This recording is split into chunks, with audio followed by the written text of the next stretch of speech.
possibly to make up for the increase in travel cost and difficulty. These moons are also where you're most likely to first encounter the mansion instead of a regular facility.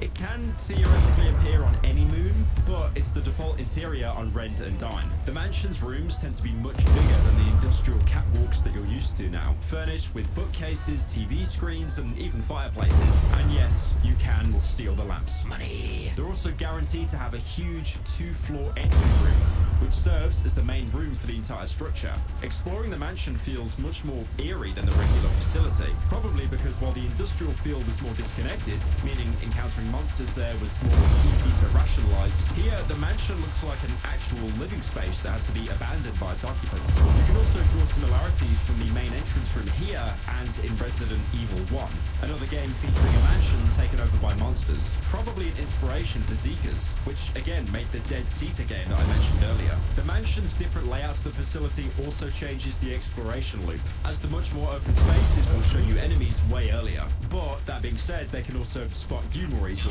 These maps are a little bit less of a maze, but they'll eventually converge on top of each other. Aside from that, the mechanics are pretty much the same, although the mansion does have a lot more objects that you can actually jump on to avoid enemy attacks, which can save your life at times. Well, some enemy attacks. I mean, if a guy's got a shotgun, you're basically dead either way. The last and most expensive moon in the game is 8 Titan, hazard rating S+.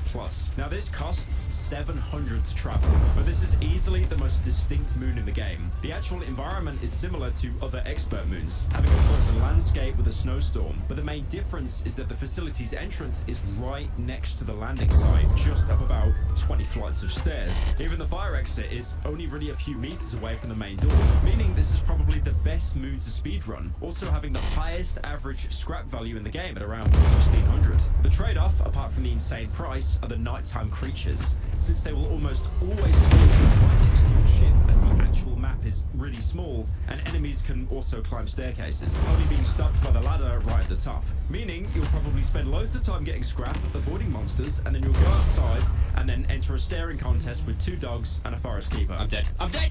Fuck!